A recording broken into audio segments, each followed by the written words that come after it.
ನಮಸ್ತೆ ಎಲ್ಲರಿಗೂ. Lucky life ಟಿಪ್ಸ್ಗೆ ನಿಮಗೆಲ್ಲರಿಗೂ ಸ್ವಾಗತ. ಇಂದು ನಾವು ಈ ಒಂದು ಗ್ರಹಗತಿಗಳ ಬಗ್ಗೆ ತಿಳಿದುಕೊಳ್ಳೋಣ. ಈ ಗ್ರಹಗತಿಗಳ ಒಂದು ಬದಲಾವಣೆಯನ್ನು ತಿಳಿದುಕೊಂಡರೆ ನಾವು ಬರುವ ಅವಕಾಶಗಳನ್ನು ಸರಿಯಾಗಿ ಬಳಸಿಕೊಳ್ಳಬಹುದು. ಇಂದು ನಾವು ವಿಶೇಷವಾಗಿ ಈ ಮಕರ ರಾಶಿಯವರ ಬಗ್ಗೆ ಮಾತನಾಡಲಿದ್ದೇವೆ. ಈ ಒಂದು ಮಾರ್ಚ್ ತಿಂಗಳು ಮಕರ ರಾಶಿಯವರಿಗೆ ಎಷ್ಟು ವಿಶೇಷವಾಗಿದೆ ಎಂದರೆ ಇದು ಕೇವಲ ಒಂದು ತಿಂಗಳ ಫಲವಲ್ಲ, ಬದಲಿಗೆ ಮುಂದಿನ 3 ರಿಂದ 4 ತಿಂಗಳುಗಳ ಕಾಲ ನಿಮ್ಮ ಜೀವನದ ದಿಕ್ಕನ್ನೇ ಬದಲಿಸುವಂತಹ ಶಕ್ತಿಯನ್ನು ಹೊಂದಿದೆ.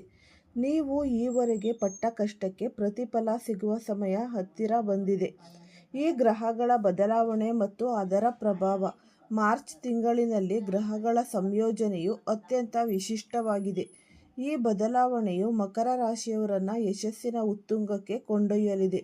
ಇದುವರೆಗೆ ನಿಮ್ಮನ್ನು ಯಾರು ಕೀಳಾಗಿ ಕಂಡಿದ್ದರೋ ಅಥವಾ ನನ್ನಿಂದ ಏನೂ ಸಾಧ್ಯವಿಲ್ಲ ಎಂದು ಟೀಕಿಸಿದ್ದರೋ ಅವರಿಗೆಲ್ಲ ಉತ್ತರ ನೀಡುವ ಸಮಯ ಇದು. ಕೆಲವೊಮ್ಮೆ ನಾವು ಎಷ್ಟೇ ಕಠಿಣ ಪರಿಶ್ರಮ ಪಟ್ಟರೂ ನಮಗೆ ತಕ್ಕ ಫಲ ಸಿಗುವುದಿಲ್ಲ.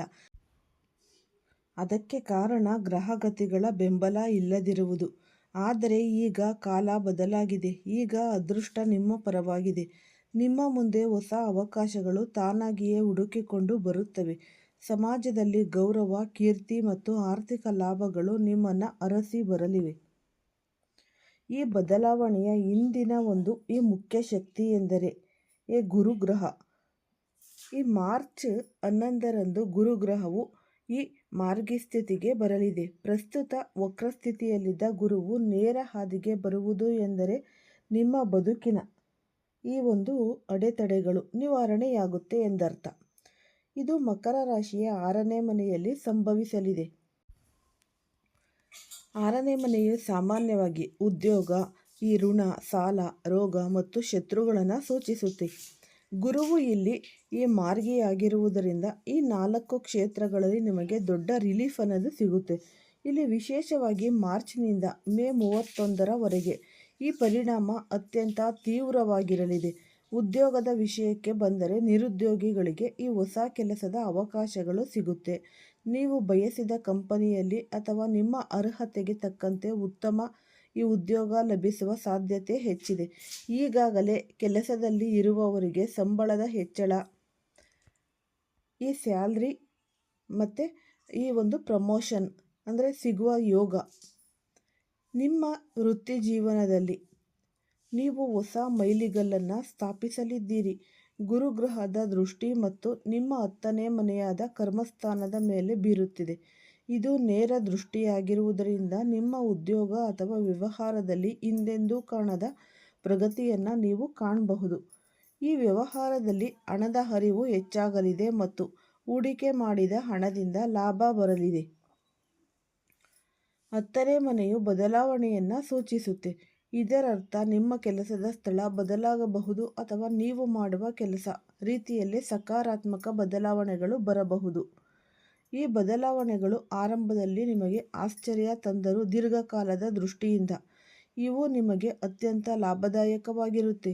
ಒಂದು ವೇಳೆ ನೀವು ಕೆಲಸ ಬದಲಾಯಿಸಲು ಯೋಚಿಸುತ್ತಿದ್ದರೆ ಇದು ಸೂಕ್ತ ಸಮಯ. ಗುರುವು 6ನೇ ಮನೆಯಲ್ಲಿ ಇರುವುದರಿಂದ ಹಳೆಯ ಆರೋಗ್ಯದ ಸಮಸ್ಯೆಗಳು ದೂರವಾಗಲಿವೆ. ನೀವು ದೀರ್ಘಕಾಲದಿಂದ ಯಾವುದಾದರೂ ಕಾಯಿಲೆಯಿಂದ ಬಳಲುತ್ತಿದ್ದರೆ ಈಗ ಚೇತರಿಕೆ ಕಂಡುಬರುತ್ತೆ. ಇನ್ನು ಶತ್ರುಗಳ ವಿಚಾರಕ್ಕೆ ಬಂದರೆ ನಿಮ್ಮ ಪ್ರಗತಿಯನ್ನು ಕಂಡು ಕೆಲವರು ಹೊಟ್ಟೆ ಕಿಚ್ಚು ಪಡಬಹುದು. ಇವರು ಈ ಗುಪ್ತ ಶತ್ರುಗಳಾಗಿರುತ್ತಾರೆ. ಆದರೆ ಗುರುಗ್ರಹದ ರಕ್ಷಣೆ ನಿಮಗಿರುವುದರಿಂದ ಅವರು ನಿಮ್ಮ ಈ ಒಂದು ಕೂದಲನ್ನು ಅಲುಗಾಡಿಸಲು ಸಾಧ್ಯವಿಲ್ಲ. ಆದರೂ ಒಂದು ಎಚ್ಚರಿಕೆ ಎಂದರೆ ನಿಮ್ಮ ಯಶಸ್ಸಿನ ರಹಸ್ಯಗಳನ್ನು ಮತ್ತು ಈ ಒಂದು ವೈಯಕ್ತಿಕ ವಿಚಾರಗಳನ್ನು ಎಲ್ಲರೊಂದಿಗೂ ಹಂಚಿಕೊಳ್ಳಬೇಡಿ. ಯಾರ ಮೇಲೆ ನಿಮಗೆ ಅನುಮಾನವಿದೆಯೋ ಅವರಿಂದ ಸ್ವಲ್ಪ ದೂರವಿರುವುದೇ ಒಳಿತು. ಈ ಗುರುಗ್ರಹದ ದೃಷ್ಟಿ 12ನೇ ಮನೆಯ ಮೇಲೂ ಇದೆ. 12ನೇ ಮನೆಯ ವಿದೇಶ ಪ್ರಯಾಣ, ಹೂಡಿಕೆ ಮತ್ತು ಖರ್ಚುಗಳನ್ನು ಪ್ರತಿನಿಧಿಸುತ್ತೆ. ಯಾರು ವಿದೇಶಕ್ಕೆ ಹೋಗಿ ಓದಬೇಕು ಅಥವಾ ಅಲ್ಲಿ ಕೆಲಸ ಮಾಡಬೇಕು ಎಂದು ಬಯಸಿದ್ದರೋ ಅವರಿಗೆ ಈಗ ದಾರಿ ಸುಗಮವಾಗಲಿದೆ. ಈ ವೀಸಾ ಸಂಬಂಧಿತ ಸಮಸ್ಯೆಗಳು ಬಗೆಹರಿಯುತ್ತವೆ. ಇದರ ಜೊತೆಗೆ ಆನ್ಲೈನ್ ಕೆಲಸ ಮಾಡುವವರು ಈ ಸೋಷಿಯಲ್ ಮೀಡಿಯಾ ಕ್ರಿಯೇಟರ್ಸ್, ಇಂಪೋರ್ಟ್ ಮತ್ತು ಎಕ್ಸ್ಪೋರ್ಟ್ ವ್ಯವಹಾರದಲ್ಲಿ ಇರುವವರಿಗೆ ಈ ಒಂದು ಸಮಯ ವರದಾನವಾಗಲಿದೆ. ಇಲ್ಲಿ ಖರ್ಚುಗಳು ಇರುತ್ತವೆ, ಆದರೆ ಆ ಖರ್ಚುಗಳು ನಿಮ್ಮ ಸುಖ, ಸಂತೋಷಕ್ಕಾಗಿ ಮತ್ತು ಭವಿಷ್ಯದ ಲಾಭಕ್ಕಾಗಿ ಇರುತ್ತೆ ಹೊರತು ಈ ವ್ಯರ್ಥವಾಗುವುದಿಲ್ಲ. ಈ ಮಾರ್ಚ್ ತಿಂಗಳಿನಲ್ಲಿ ಶುಕ್ರನು ಉಚ್ಚಸ್ಥಾನಕ್ಕೆ ಹೋಗಲಿದ್ದಾನೆ. ಶುಕ್ರ ಎಂದರೆ ಐಶ್ವರ್ಯ ಮತ್ತು ಈ ವಿಲಾಸಿ ಜೀವನದ ಸಂಕೇತ. ಇದು ನಿಮ್ಮ ಹಣಕಾಸಿನ ಸ್ಥಿತಿಯನ್ನು ಮತ್ತಷ್ಟು ಬಲಪಡಿಸುತ್ತೆ. ಈ ಬುಧ ಗ್ರಹವು ನಿಮ್ಮ ಒಂದು ಬುದ್ಧಿಶಕ್ತಿಯನ್ನು ಹೆಚ್ಚಿಸಲಿದೆ. ನೀವು ಈ ಒಂದು ಫೈನಾನ್ಸ್ ಇರ್ಬೋದು, ಈ ಅಕೌಂಟ್ಸು ಅಥವಾ ಈ ಒಂದು ಬ್ಯಾಂಕಿಂಗು ಕ್ಷೇತ್ರದಲ್ಲಿ ಕೆಲಸ ಮಾಡ್ತಿದ್ರೆ ನಿಮ್ಮ ನಿರ್ಧಾರಗಳು ಅತ್ಯಂತ ನಿಖರವಾಗಿರುತ್ತೆ ಮತ್ತು ಈ ಲಾಭ ತಂದುಕೊಡುತ್ತೆ.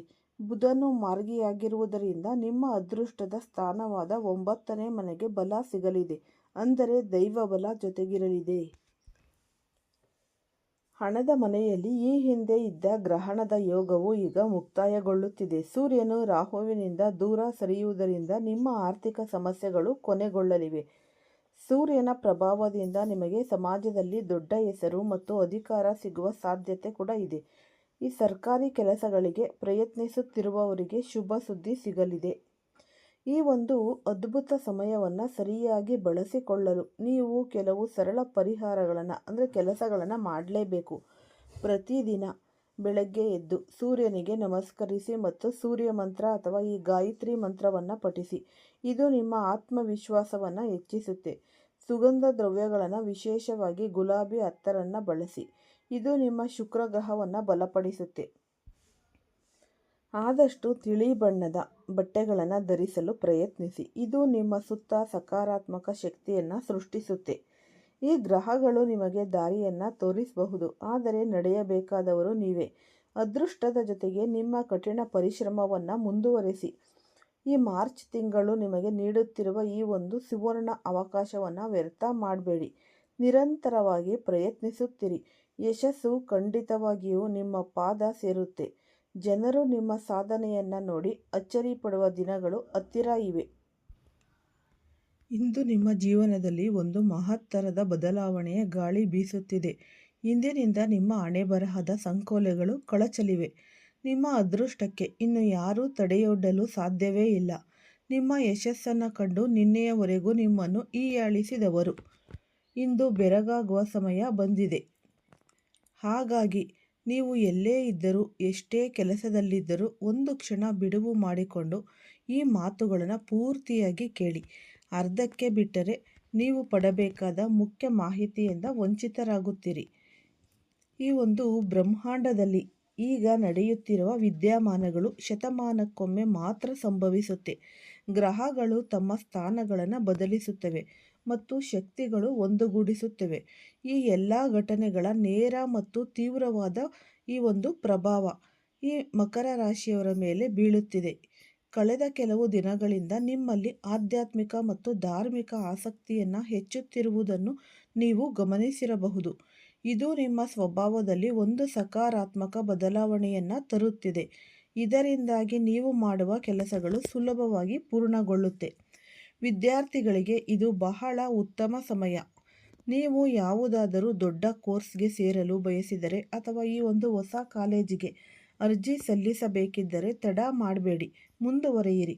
ಆರ್ಥಿಕವಾಗಿ ನೋಡುವುದಾದರೆ ಆಸ್ತಿ ಅಥವಾ ವಾಹನ ಖರೀದಿಸಲು ನೀವು ಈ ಸಾಲ ಪಡೆಯುವ ಆಲೋಚನೆಯಲ್ಲಿದ್ದರೆ ಅದು ನಿಮ್ಮ ಸಮೃದ್ಧಿಯನ್ನು ಹೆಚ್ಚಿಸುತ್ತೆ. ಚಿಂತೆ ಮಾಡಬೇಡಿ, ಇದು ಭವಿಷ್ಯದಲ್ಲಿ ನಿಮಗೆ ಲಾಭ ತಂದುಕೊಡುತ್ತೆ. ಉದ್ಯೋಗಸ್ಥರಿಗೆ ಕಚೇರಿಯಲ್ಲಿ ಬಡ್ತಿಯ ಸಂಕೇತಗಳಿವೆ, ಆದರೆ ವ್ಯಾಪಾರ ಕ್ಷೇತ್ರದಲ್ಲಿ ಇರುವವರಿಗೆ ಒಂದು ಎಚ್ಚರಿಕೆ. ನಿಮ್ಮ ಕ್ಷೇತ್ರದಲ್ಲಿ ಪೈಪೋಟಿ ಮತ್ತು ಸವಾಲುಗಳು ಹೆಚ್ಚಾಗುತ್ತೆ. ಆದ್ದರಿಂದ ಯಾವುದೇ ಹೂಡಿಕೆ ಮಾಡುವ ಮುನ್ನ ನಿಮ್ಮ ಶಕ್ತಿ ಮತ್ತು ಮಿತಿಯನ್ನು ಅರಿತುಕೊಳ್ಳಿ. ಪಾಲುದಾರಿಕೆ ವ್ಯವಹಾರದಲ್ಲಿ ಈ ಸಮಯದಲ್ಲಿ ಈ ಒಂದು ಲಾಭದ ಸಾಧ್ಯತೆಗಳು ಹೆಚ್ಚಿವೆ. ಆದರೆ ಒಂದು ವಿಷಯ ನೆನಪಿರಲಿ, ನೆರೆಹೊರೆಯವರ ಜೊತೆ ಯಾವುದೇ ವಾದ ವಿವಾದಕ್ಕೆ ಇಳಿಯಬೇಡಿ, ತಲೆನೋವಾಗಿ ಬರಬಹುದು. ಈಗ ನಾನು ಹೇಳುವ ಮಾತು ತುಂಬ ಮುಖ್ಯವಾದದ್ದು. ಮುಂಬರುವ ಬಿರುಗಾಳಿಯು ಹೊರಗಿನಿಂದ ಬರುವುದಿಲ್ಲ, ಅದು ನಿಮ್ಮವರ ನಡುವೆಯೇ ಉದ್ಭವಿಸಲಿದೆ. ನೀವು ಯಾರನ್ನು ಅತಿ ಹೆಚ್ಚು ನಂಬಿದ್ದೀರೋ ಅಂತಹವರಿಂದಲೇ ನಿಮಗೆ ತೊಂದರೆಯಾಗುವ ಸಂಭವವಿದೆ. ಇತ್ತೀಚೆಗೆ ನಿಮ್ಮ ಜೀವನದಲ್ಲಿ ಕೆಲವು ಅಸಹಜ ಘಟನೆಗಳು ನಡೆದಿರಬಹುದು. ಯಾರೋ ಒಬ್ಬರು ನಿಮ್ಮ ಕಣ್ಣಲ್ಲಿ ಕಣ್ಣಿಟ್ಟು ನೋಡಲು ಹಿಂಜರಿಯುವುದು, ವಿನಾಕಾರಣ ಈ ಮಾತು ತಪ್ಪುವುದು ಅಥವಾ ಕಾರಣವಿಲ್ಲದೆ ನಿಮ್ಮಿಂದ ದೂರವಾಗುವುದು ಇವೆಲ್ಲವೂ ಕಾಕತಾಳೀಯವಲ್ಲ. ಇದು ಒಂದು ದೊಡ್ಡ ಸಂಚಿನ ಭಾಗವಾಗಿದೆ. ಇದಕ್ಕೆ ನೀವು ಮಾನಸಿಕವಾಗಿ ಸಿದ್ಧರಾಗಿರಬೇಕು. ಬ್ರಹ್ಮಾಂಡವು ನಿಮ್ಮನ್ನು ಎಚ್ಚರಿಸುತ್ತಿದೆ. ರಾತ್ರಿ ಅಕಸ್ಮಾತ್ ನಿದ್ದೆ ಕೆಡುವುದು, ವಿಚಿತ್ರವಾದ ಕನಸುಗಳು ಬೀಳುವುದು ಅಥವಾ ಮನಸ್ಸಿನಲ್ಲಿ ಒಂದು ರೀತಿಯ ಅಸಮಾಧಾನ ಮಾಡುವುದು ಇವೆಲ್ಲವೂ ನಿಮ್ಮ ಆತ್ಮವು ನಿಮಗೆ ನೀಡುತ್ತಿರುವ ಎಚ್ಚರಿಕೆಗಳಾಗಿದೆ. ನಿಮ್ಮ ಈ ಒಳ ಮನಸ್ಸು ಏನೋ ನಡೆಯಲಿದೆ ಎಂದು ಪದೇ ಪದೇ ಹೇಳುತ್ತಿದೆ. ಅದನ್ನು ನಿರ್ಲಕ್ಷಿಸಬೇಡಿ. ಈಗ ನಿಮ್ಮ ಜೀವನದಲ್ಲಿ 3 ರೀತಿಯ ಶಕ್ತಿಗಳು ಕೆಲಸ ಮಾಡುತ್ತಿವೆ. ಅಂದರೆ ಮೊದಲನೆಯದು ಈ ಬದಲಾವಣೆಯ ಶಕ್ತಿ. ನಿಮ್ಮ ಹಳೆಯ ಸಂಬಂಧಗಳು ಅಥವಾ ಈ ಸಂದರ್ಭಗಳು ಬದಲಾಗಲಿವೆ. ಎರಡನೆಯದು ಪರೀಕ್ಷೆಯ ಶಕ್ತಿ. ನಿಮ್ಮ ತಾಳ್ಮೆ, ಬುದ್ಧಿವಂತಿಕೆ ಮತ್ತು ಮುಖ್ಯವಾಗಿ ನಿಮ್ಮ ನಂಬಿಕೆಯನ್ನು ಪರೀಕ್ಷಿಸಲಾಗುತ್ತೆ. ಮೂರನೆಯ ಅಪಾಯಕಾರಿ ಶಕ್ತಿ ಈ ಮೋಸ. ಮೂರನೆಯ ಮತ್ತು ಅತ್ಯಂತ ಅಪಾಯಕಾರಿ ಶಕ್ತಿ ಎಂದರೆ ವಂಚನೆ. ನಿಮ್ಮ ಏಳಿಗೆಯನ್ನು ಕಂಡು ಹೊಟ್ಟೆ ಉರಿಯುವವರು ನಿಮ್ಮ ಆಪ್ತರ ಸೊಗಿನಲ್ಲಿ ನಿಮ್ಮ ಸುತ್ತಲೇ ಇದ್ದಾರೆ. ಅವರು ಶತ್ರುಗಳಲ್ಲ, ಮಿತ್ರರಂತೆ ಕಾಣುವವರು. ಆದ್ದರಿಂದ ಪ್ರತಿ ಹೆಜ್ಜೆಯಲ್ಲೂ ಎಚ್ಚರಿಕೆ ಅನ್ನೋದು ಇರಲಿ. ನದಿಯಲ್ಲಿ ಸುಳಿ ಬಂದಾಗ ಮೇಲ್ನೋಟಕ್ಕೆ ನೀರು ಶಾಂತವಾಗಿ ಕಂಡರೂ ಒಳಗೆ ಪ್ರವಾಹವಾಗಿ ಇರುತ್ತೆ. ಹಾಗೆಯೇ ನಿಮ್ಮ ಜೀವನವು ಈಗ ಮೇಲ್ನೋಟಕ್ಕೆ ಚೆನ್ನಾಗಿ ಕಂಡರೂ ಒಳಗೊಳಗೆ ಕೆಲವು ಸಂಚುಗಳು ನಡೆಯುತ್ತಿವೆ. ನೀವು ಸರಿಯಾದ ಸಮಯದಲ್ಲಿ ಎಚ್ಚೆತ್ತುಕೊಳ್ಳದಿದ್ದರೆ ದೊಡ್ಡ ನಷ್ಟ ಅನುಭವಿಸಬೇಕಾಗಬಹುದು. ಕುಟುಂಬದಲ್ಲಿ ದಂಪತಿಗಳ ನಡುವೆ ಸಣ್ಣ ಪುಟ್ಟ ಸಂಘರ್ಷಗಳು ನಡೆದರೂ ಪ್ರೀತಿ ಮತ್ತು ಸಾಮರಸ್ಯ ಅನ್ನೋದು ಇದ್ದೇ ಇರುತ್ತೆ. ಈ ಪ್ರೇಮ ಸಂಬಂಧಗಳು ಗೌರವಯುತವಾಗಿ ಮುಂದುವರಿಯುತ್ತೆ. ಆದರೆ ಒಂದು ಎಚ್ಚರಿಕೆ, ಈ ಸಂಬಂಧಗಳಿಂದ ದೂರವಿರಿ. ಅಂದರೆ ಎಂಥ ಸಂಬಂಧ? ಈ ವಿವಾಹಿತರ ಸಂಬಂಧಗಳಿಂದ. ಅಂತಹ ಸಂಬಂಧಗಳು ನಿಮ್ಮ ಮಾನಹಾನಿಗೆ ಕಾರಣವಾಗಬಹುದು ಮತ್ತು ಸಮಾಜದಲ್ಲಿ ನಿಮ್ಮ ಗೌರವ ಕೆಡಿಸಬಹುದು. ಆಸ್ತಿ ಖರೀದಿ ಅಥವಾ ಈ ಮಾರಾಟದ ಯೋಜನೆಗಳು ಫಲಪ್ರದವಾಗುವ ಲಕ್ಷಣಗಳಿವೆ. ಹಿರಿಯರ ಅಥವಾ ಆತ್ಮೀಯ ಮಿತ್ರರ ಸಲಹೆಯನ್ನು ಪಡೆಯುವುದು ನಿಮಗೆ ತುಂಬ ಅನುಕೂಲಕರವಾಗಿದೆ. ನಿಮ್ಮಲ್ಲಿ ಈಗ ಒಂದು ದೊಡ್ಡ ಘಟನೆ ನಡೆಯುತ್ತಿದೆ. ಒಂದು ಶಕ್ತಿ ನಿಮ್ಮ ಆತ್ಮವಿಶ್ವಾಸವನ್ನು ಕುಗ್ಗಿಸಲು ಪ್ರಯತ್ನಿಸುತ್ತಿದ್ದರೆ ನಿಮ್ಮೊಳಗಿನ ದಿವ್ಯ ಶಕ್ತಿಯು ನಿಮ್ಮನ್ನು ಎಚ್ಚರಿಸುತ್ತಿದೆ. ಈ ಯುದ್ಧವು ನಿಮ್ಮ ಏಕಾಂತದಲ್ಲಿ ನಿಮ್ಮ ನಿದ್ದೆಯಿಲ್ಲದ ರಾತ್ರಿಗಳು ನಡೆಯಲಿವೆ. ಕನ್ನಡಿಯ ಮುಂದೆ ನಿಂತಾಗ ನಿಮ್ಮ ಮುಖದಲ್ಲಿ ಕಾಣುವ ಆಯಾಸವು ಈ ಸಂಘಟನೆ ಪ್ರತಿಬಿಂಬವಾಗಿದೆ. ನೆನಪಿಡಿ, ಈ ಯುದ್ಧದಲ್ಲಿ ಸೋತರೆ ನೀವು ಕೇವಲ ಒಂದು ದಿನವನ್ನು ಕಳೆದುಕೊಳ್ಳುವುದಿಲ್ಲ, ನಿಮ್ಮ ಭವಿಷ್ಯದ ಸುಂದರ ಕನಸುಗಳನ್ನು ನೀವು ಕಳೆದುಕೊಳ್ತೀರ. ಪ್ರತಿಯೊಂದು ಕತ್ತಲೆಯ ನಂತರ ಬೆಳಕು ಇದ್ದೇ ಇರುತ್ತೆ. ಈಗ ಎದುರಾಗುವ ಸಂಕಷ್ಟಗಳು ಬ್ರಹ್ಮಾಂಡವು ನಿಮಗೆ ನೀಡುತ್ತಿರುವ ಒಂದು ದೊಡ್ಡ ಪರೀಕ್ಷೆಯೇ ಮಾತ್ರ.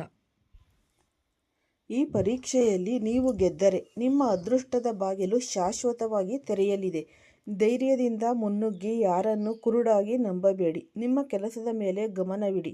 ನಿಮ್ಮ ಅದೃಷ್ಟದ ಈ ಹೊಸ ಪರ್ವ ಈಗಷ್ಟೇ ಪ್ರಾರಂಭವಾಗ್ತಿದೆ. ಈ ಉಪಯುಕ್ತವಾದ ಮಾಹಿತಿ ನಿಮ್ಮೆಲ್ಲರಿಗೂ ಕೂಡ ಇಷ್ಟ ಆಗಿದೆ ಅಂತ ಭಾವಿಸ್ತೀನಿ. ಇಷ್ಟ ಆಗಿದರೆ ಲೈಕ್ ಮಾಡಿ. ಯಾರಾದರೂ ಹೊಸದಾಗಿ ನೋಡ್ತಾ ಇದ್ದರೆ ಅವರು ಕೂಡ ಈ ಚಾನಲ್ಗೆ ಸಬ್ಸ್ಕ್ರೈಬ್ ಮಾಡಿಕೊಳ್ಳಿ. ಈ ರಾಶಿಯವರು ಯಾರೆಲ್ಲ ಇದ್ದೀರಾ ಅವರು ಹೆಚ್ಚಾಗಿ ಈ ವಿಡಿಯೋವನ್ನು ಎಲ್ಲರಿಗೂ ಶೇರ್ ಮಾಡಿ. ಓಂ ಶ್ರೀ ಶನೇಶ್ವರಾಯ ನಮಃ ಅಂತ ಕಮೆಂಟ್ ಬಾಕ್ಸ್ನಲ್ಲಿ ಕಮೆಂಟನ್ನು ಹಾಕಿ. ಇಲ್ಲಾಂದರೆ ನಿಮ್ಮ ಮನೆ ದೇವರು, ನಿಮ್ಮ ಕುಲದೇವರ ಹೆಸರನ್ನು ಈ ಕಮೆಂಟ್ ಬಾಕ್ಸ್ನಲ್ಲಿ ಹಾಕಿ. ಎಲ್ಲರಿಗೂ ಧನ್ಯವಾದಗಳು.